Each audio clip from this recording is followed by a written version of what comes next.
Good afternoon. Russia has launched one of its biggest missile attacks on Ukraine in weeks, striking at power stations and other critical infrastructure. Air raid sirens rang out across the country this morning as the capital Kyiv and other cities, including Lviv and Kharkiv, were targeted by 69 missiles. The Ukrainian Air Force says most were launched from Russian planes and ships in the Black Sea. Martha Fairley has the latest.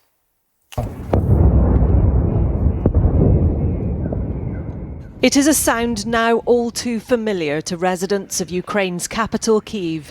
As the day began, explosions could be heard across the city.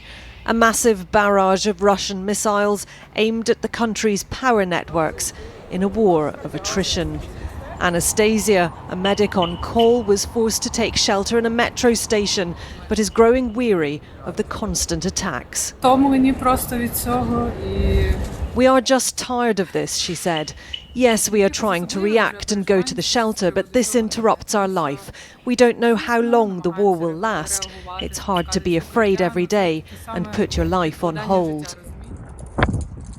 Other cities also came under fire. Above Lviv, near the Polish border, there were smoke trails from missile attacks that have left 90% of the city without electricity. I think it's important to note that the targeting of civilian national infrastructure and indeed civilian areas is against the Geneva Conventions. Russia is breaking international law in what it's doing, not only with its invasion, but also with the targeting it's carrying out. And there will be a response from the rest of the world to that type of behaviour. Taking shelter is now a part of daily life. No immediate deaths have been reported from the 69 Russian missiles fired. 54 were intercepted. But this is one of the biggest waves of Russian strikes on Ukraine since it began its attacks in October.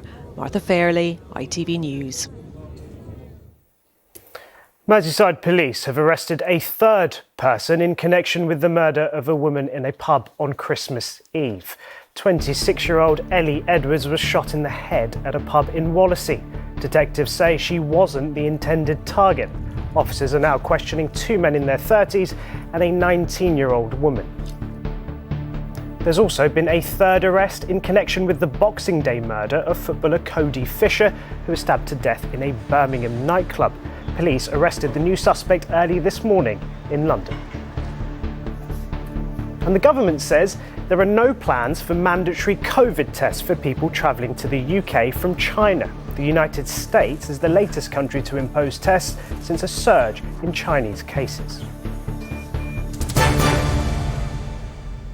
The new General Secretary of the Trades Union Congress, the TUC, has told ITV News that unions will not be backing down from strike action in their dispute over pay. Paul Novak was speaking to our political correspondent Tom Sheldrick, who joins me now. Tom, there's a new boss of this big group that most unions belong to, but that stalemate seems to be going on.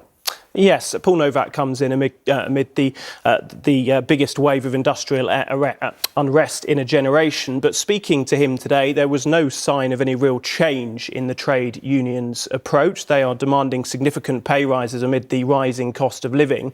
And indeed, the new leader of the TUC has accused the government of sabotaging efforts to resolve these disputes by not getting around the negotiating table.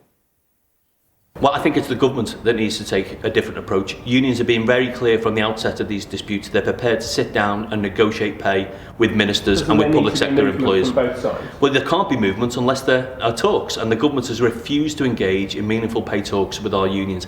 I don't know how they think they can resolve a pay dispute without having talks. Well, the government argues that it has agreed to the recommendations made by independent pay review bodies and that double-digit pay rises would embed inflation. Some border force staff are among those on strike again today, and further significant strikes have been planned for January by NHS and rail workers. The new TUC leader told me that it makes sense to consider more coordinated walkouts across different sectors and unions in the new year, but it doesn't look like that's been fully worked out yet. As the stalemate continues, though, so does the disruption. Thank you very much, Tom.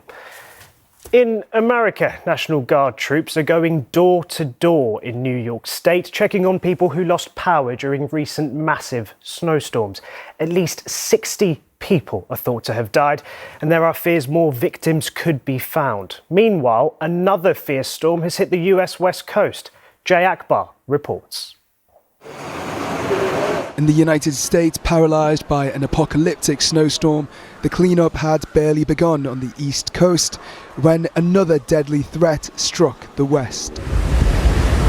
From California up to Washington, a new system battered the coast with winds topping 100 miles per hour. In Oregon, locals woke to flooded roads and trees ripped from the ground. Highways in Portland had to be shut while San Francisco saw 4 inches of rainfall in just a few hours.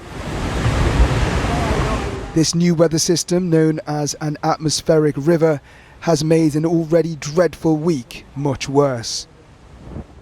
At least 60 are believed to have been killed in the so-called bomb cyclone which paralysed much of North America, 34 of them in the city of Buffalo, New York alone. The loss of life during this winter storm is a very, very painful thing. For all of us, we are heartbroken. This was a historic storm, probably the worst storm that the city has seen in over 50 years, and perhaps, maybe, the worst storm in recorded history. Even now, as the snow begins to clear in parts of New York, officials fear it could cause floods. Only after it clears will we know the true death toll from this cataclysmic storm. Jay Akbar, ITV News. And that's it from me. Lucrezia Millarini will be back with all the latest developments at 6:45. Have a great afternoon.